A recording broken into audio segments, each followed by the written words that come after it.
Okay, this video is a review of the history of graphic narrative that we've covered in class.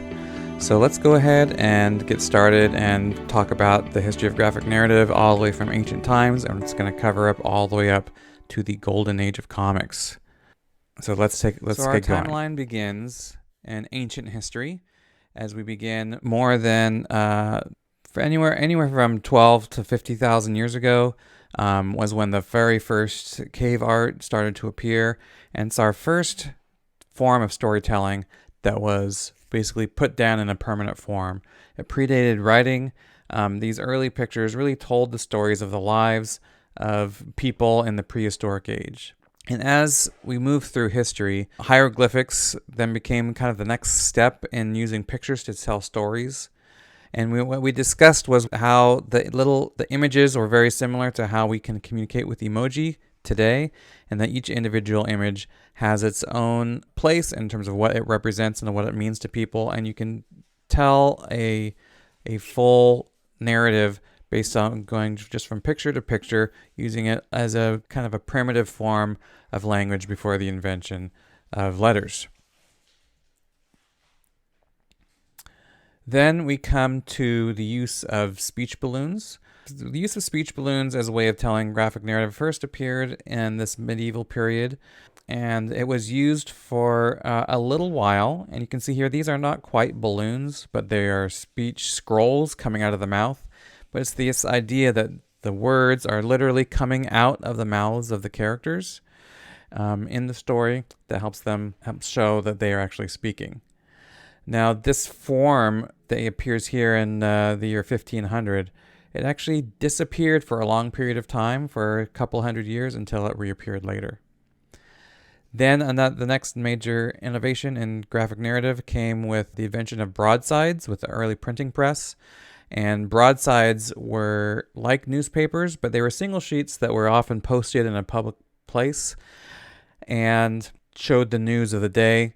A lot of the artwork here, where the stories were telling the pictures were telling the stories, were especially of news stories of crimes and other trials for murders and other things that were going on, and would follow a trial all the way from the evidence that was first come until the person was tried and convicted and executed, and they would depict it all in pictures over various issues put out by the broadsides.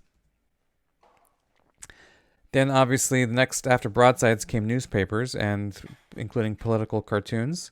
On the left here we see an early political cartoon in support of the American Revolution, showing how the importance of unity for our country. And on the left we talked about Thomas Nast, who was one of the early really high influencers of politics as a cartoonist. And some people consider it the most influential cartoonist ever, because his cartoons were able to expose the corruption of Boss Tweed, who was a corrupt Democratic politician in New York in the late 1800s. And his drawings and his work were able to both expose his corruption and make it politically impossible for him to continue on, and he was eventually thrown in jail. And a large part of it was due to the exposure of Boss Tweed by Thomas Nast in his cartoons. Boss Tweed once commented that he could fool every uneducated person who couldn't read, because most people couldn't read, but it was all these darn pictures that caused his downfall, because everyone could understand the pictures. Then next in the timeline, we have the Yellow Kid. So the Yellow Kid is really the first kind of example of a modern style comic narrative, and both in terms of a series and as a comic. It started with having the speech bubbles coming out of the mouth and speaking, and also using a sequential narrative where pictures would follow to the next picture, telling a story with the series of pictures. After the Yellow Kid, the popularity of this comic style began to grow, and actually began to grow, was very influential because it was very effective at storytelling. So you saw it pop up in Europe, in Japan and places all around the world started to follow this sequential narrative style of telling stories that we now associate with comic books. In the early part of the 20th century, early 1900s, a lot of the newspapers started to collect their weekly comic strips that they published in newspapers and collect them into books, and sold those separately. And those are often thought of as the first comic books, even though they weren't sold originally distributed in book form. They were originally distributed in newspapers, but once they were put into book form, it was really the first time you could go to a newsstand and just buy a book that was just a comic book.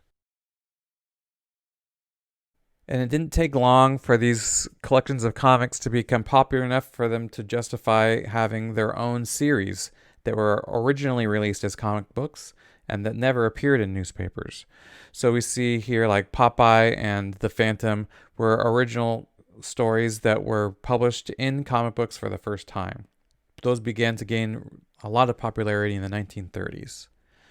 Then, near the end of the 30s, came Action Comics #1. Superman was the first real superhero comic that created this superhero archetype where you have a costumed character who have abilities greater than regular people that use those abilities to fight crime and to save the day. And this comic brought on lots of copycats and really started the genre that we associate with comics today the most. Superhero comics were not always the most popular type of comic, although they were then in 1938, starting with Action Comics #1, and they are again today. Action Comics #1 is by most people considered the beginning of the golden age of comics, and that is where we're going to leave it off. And in our next segment, we will talk about how the golden age of comics changed comics and who the most influential makers of those comics were as we come in to the middle of the 20th century.